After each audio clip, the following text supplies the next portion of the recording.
Good evening, the 27th of October 2020. Welcome to News Report. And my name is Salifyanji Bweupe. As usual, I'm not alone. I'm joined by Chimwanga, Kalala. Chimwanga, how's been your day?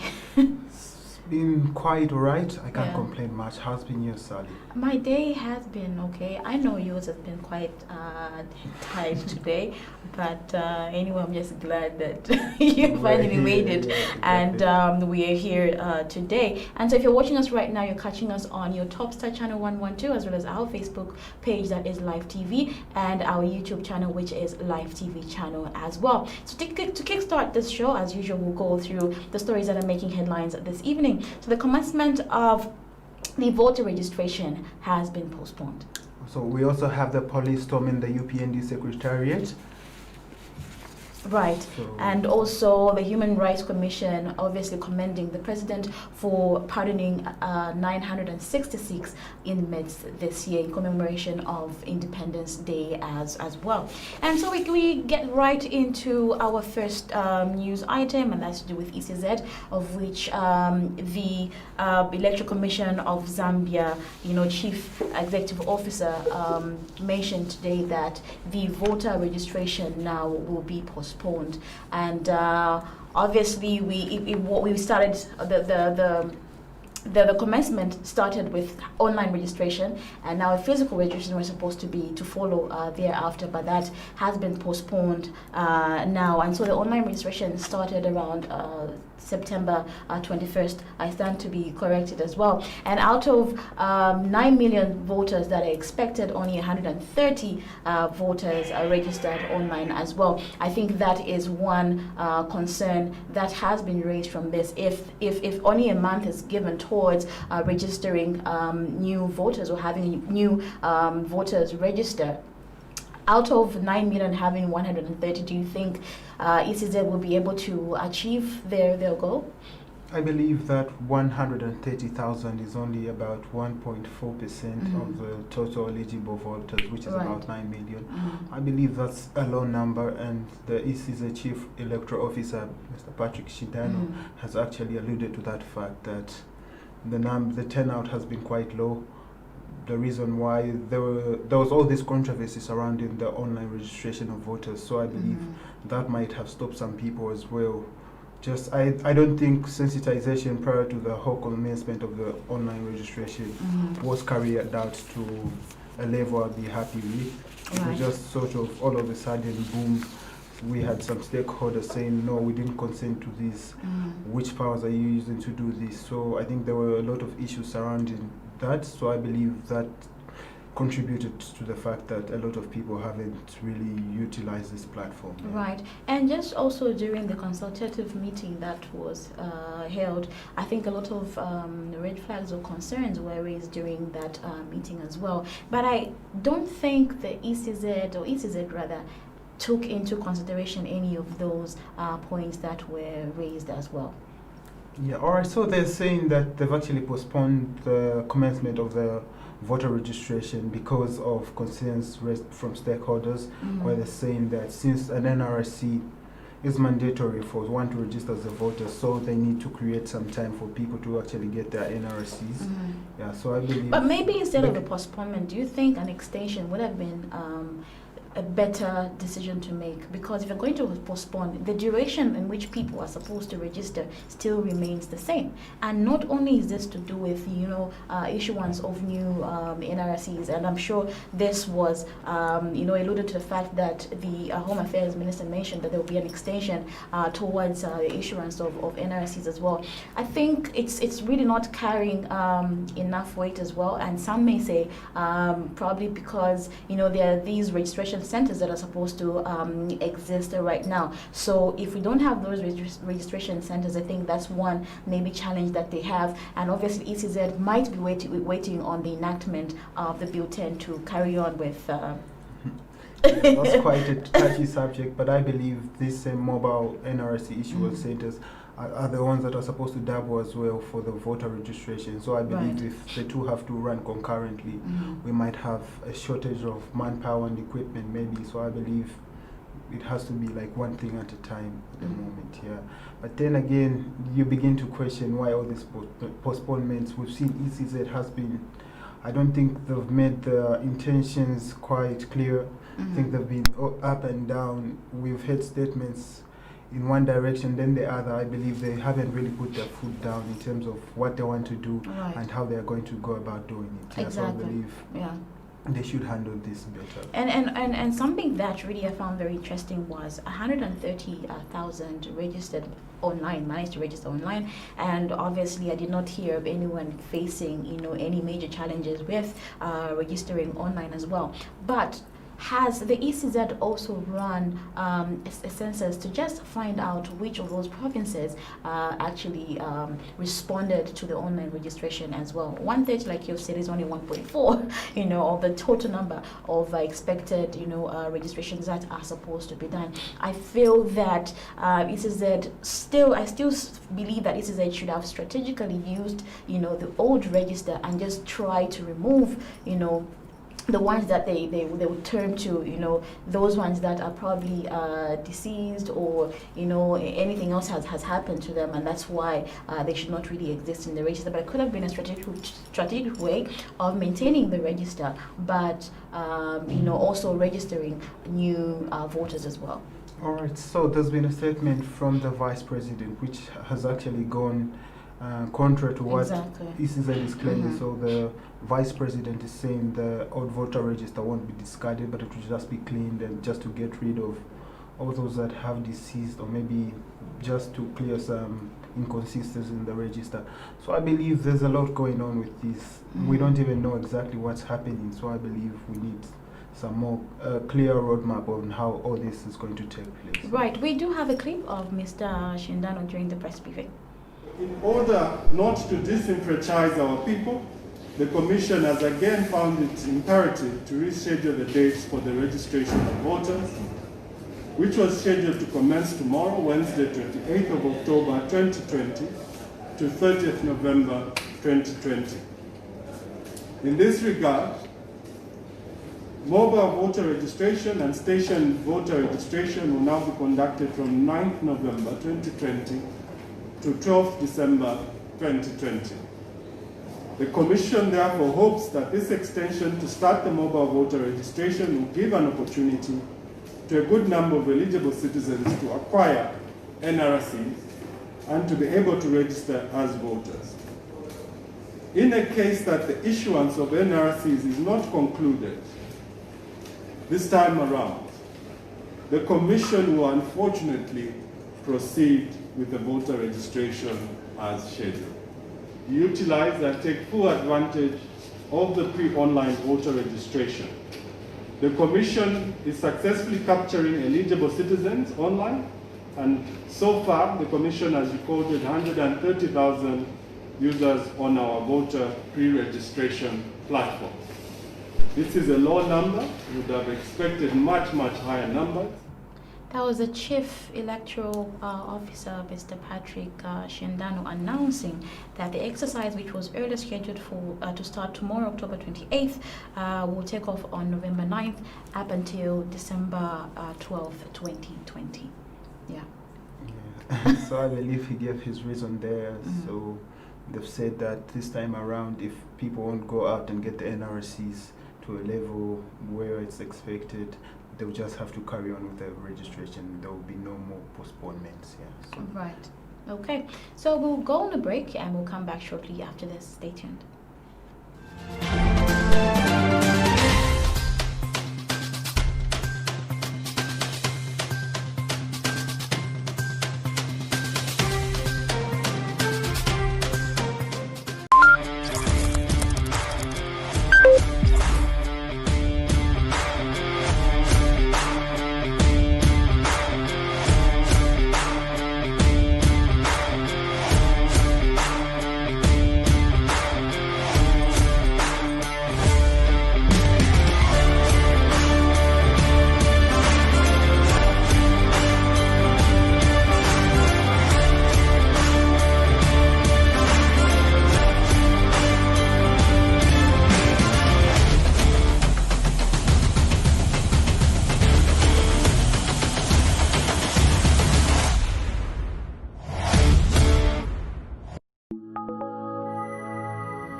masenza bwanji wami. Chungiyendisa khona iwe. Ah, pali bako ma 20 apolo ma 5 kwajani. Na makoino sashinjira kumuzonda mazizili. Makoino sochira. Songatindeka kubantu abale ngiyotophala la 5 hours pamene pano leyo. Kamba naye. That is why you need to get an e-token, sir. It is faster and easier. What? The e-tolling card is a National Road Fund agency card. So all you have to do is just credit it in Dalama and you'll be able to use it but get Monga Panusu. To avoid the inconveniences, so where you have to start looking for a 20 chocolate cherusha bantu. Introducing the electronic toll card. It's easier, faster, and secure. Access the e-toll cards from all toll gates across the country or the agency's head office in Lusaka at only 30 kwacha. This message is brought to you by the National Road Fund Agency, a sustainable road fund.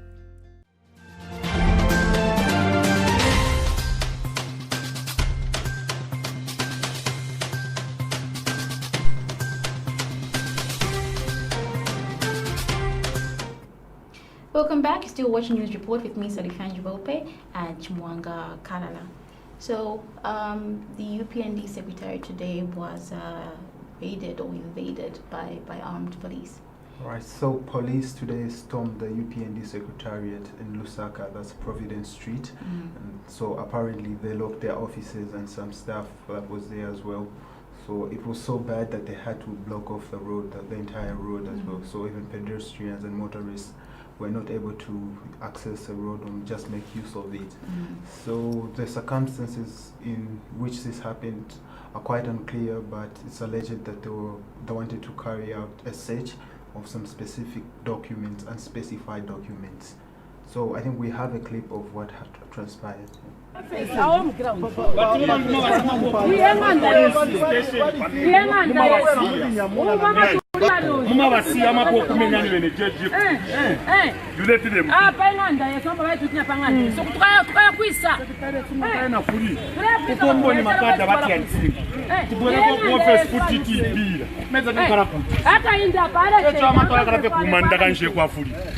We are complainants in this road. I've brought kids from school. I'm supposed to take them from home. They take them home. I'm just neighbors that stay in this street. The police officers are cutting me in my own private residence. How am I going to get home? I'm telling them, can I go home and secure my kids because I don't know what's happening here? And I'm in trouble. As a person who stays in Lusaka and in this road, I'm being inconvenienced. I want a media to take this part as a complainant. This is not fair. The UPND secretariat is there. If they want to block it, let them stand by the UPND secretariat's gate. Now, as a neighborhood, all these cars want to try to get home. We are being inconvenienced. How are you going to survive like this? This is not something that you're supposed to. Some of us are non-political, others are political. In this same road, there are people who are for the government, others are for the government. Please, can we have order in my own home? My children are in danger because of this same thing. Because once I continue making noise, he's going to throw the tear gas thing. I cannot stand like this. This one stays just after my house outside the far end. So like we said earlier, that armed police invaded UPND secretariat, and obviously from that video you can see that, you know, a lot of people were you know, not happy about the whole arrangement because they're people, you know, residents close by there. And so I feel that even with the approach from the police, also if they had anything, you know, to do to search for, they could have just gone there with a search warrant and not really raise all the fracas that was going on there. It's quite sad. And also blocking of roads as well. We're already dealing with, you know, roads that are being closed, you know, due to construction works and all that. And for someone that's going to work and suddenly the road is blocked, how do you even call your workplace and say, how would they believe you, first of all, to say the road has been, you know, blocked here because of ABC? So it's really sad. All right, yeah. So earlier today, the UPND Secretary General Stephen Katuka and the committee member Anthony Walia were summoned to the police headquarters for some questioning, interrogations. Yeah, so apparently Mr. Anthony Walia has been detained by police, but Mr. Katuka has been released. So he actually expressed some concern on why opposition members keep on being summoned by police every so often now. It's now become a trend. So just yesterday we were talking about Romeo Kangombe and how he was summoned also and arrested, and now he's paying a bail fine of 200,000 kwacha. So I don't know. It's definitely. And just to bring it to other news, right. The NDC leader Shimba Kambweli has finally been released on bail. Yeah, so he's a free man for the moment. Right. I'd say so. Yeah. So. What are your expectations at this point? What do you think he should do at this point? From what he said, from a video I watched after he was released, he actually said he's going to increase the volume. So I don't know what that's supposed to mean, but I believe. I think he has a plan for something. I don't know what that was referring to, but he said he's going to increase the volume. So we're yet to see what will happen after all that. Right. I only hope whatever decision is going to make, whatever volume is going to, turn up, but he will consider the people around him, his followers as well. As much as, yes, probably the party or he himself would manage to, bail himself out of jail. But at the end of the day, I think a leader always has to, lead the way, pave the way, and ensure that, the people that are behind him or with him, have or build their faith in one leader as well. So we wish him all the best, and we hope he will comply, with the law and not just find himself in the jokes as well, because most of the concern that we have is, with his health as well. And as much as people deemed him as an arrogant person in the past, I think one thing is for sure is that his health, I think, should always come first. And whatever he has to do, I just do definitely hope that it's going to be, just in good faith. Definitely, I totally agree with you on that. Sure thing. So today you attended something with the civil society organization. Yeah, all right. So it was a press briefing by joint civil society organization. Right. These are people who are lobbying for they're pushing for the bill on child rights.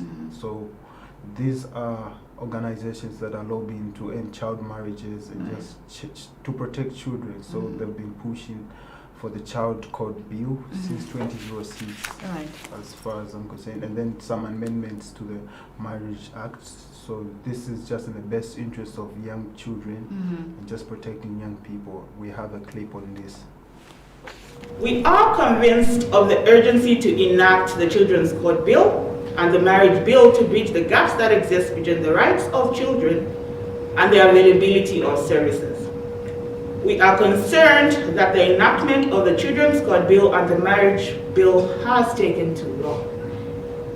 We call upon our Republican President, His Excellency Dr. Edgar Chagwa-Lungu, who is the AU champion on ending child marriage, and his government to ensure the enactment of the two bills. We further call upon all key stakeholders, traditional and religious leaders, CSOs, parliamentarians, the media, cooperating partners, children and guardians to work together and fully engage in the campaign to make Zambia a child-friendly country where children are allowed to engage in meaningful participation and enjoyment of their rights. Thank you very much.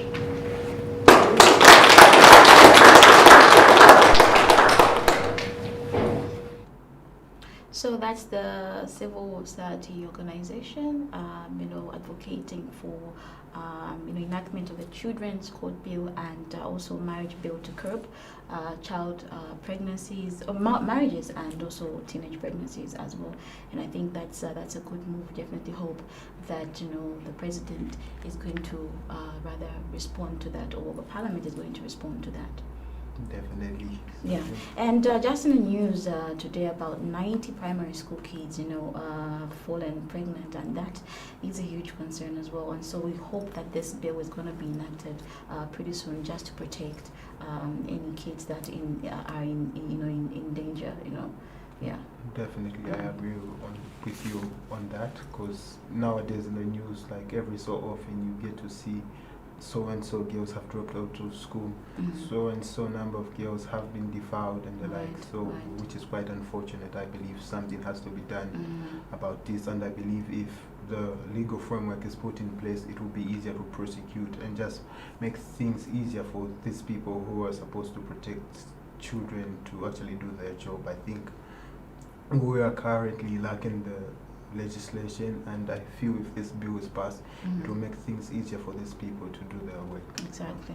Right. And finally, in the news, the Human Rights Commission has commended the President of the Republic of Zambia, Edgar Chagwa Lungu, for pardoning 966 inmates. And of course, this was done during the celebrations of Zambia's 56th independence. Yeah, so I believe fair enough, although it's a decrease from the previous year's numbers, which were about 2,900, but I believe 966 is still a large number. And just recently on African Freedom Day, some other prisoners as well were released. So I believe, as they've named it, this it's no longer just a prison for detention, it's like to correct people. So they're supposed to offer the correctional services. So I believe some people are there for misdemeanors. So I believe whether it's good behavior, maybe you just see this person has learned a thing or two from here, I believe it's the right thing to. That's true. Sure thing. So the Commission spokesperson Mwelwa Muleya says it's notable human rights record that among the pardoned were some inmates on death row, the aged, the chronically ill, and others whose sentences were commuted from death to life sentences and from life to terminable sentences as well. So he has urged the pardoned inmates to lead an exemplary life of being law-abiding citizens and of service to the country. And of course, I think when they get into the society, society also has to, find a way of supporting them. After all, there's some recreation that was going on the time that, they were incarcerated as well. And so this is a commendable move from the president. And like you said, even on African Freedom Day, he pardoned some inmates as well. So I don't know if you have anything else to add on this. I just thought that I would mention that we need to support people that were recently or maybe formerly incarcerated. I believe there's a number of issues when it comes to reintegration. People just end up being repeat offenders because of how they're treated. Imagine if somebody tells you I was in Chimwanga or something, I believe you get sort of defensive just from your perception of what anybody who's been in jail behaves like. So I believe we need to work on how we look at these people and just try our best to reintegrate them in society.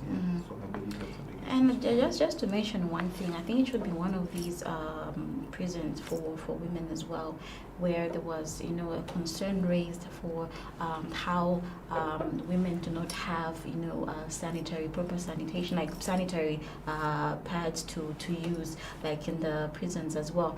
And for me, I feel that maybe what would also work is to just help the women also learn how to make the reusable pads as well. Like how much of this, handouts are they going to use as well? Because it's a continuous thing as well. And so if there are ways in which women could be empowered within the confines of these correctional services, I think it will be a good thing, because even when they get out, when they're free people, they could continue making these things and probably earning a living out of it. I think we should move away from the idea of being dependent on handouts as well. So yeah, that's one thing I thought should be done also. I believe that's a very viable solution. I've heard Mukoweko has made some strides in that direction, where they're able to run some business ventures from within and make profit from them. So I believe it's very possible to empower these people with skills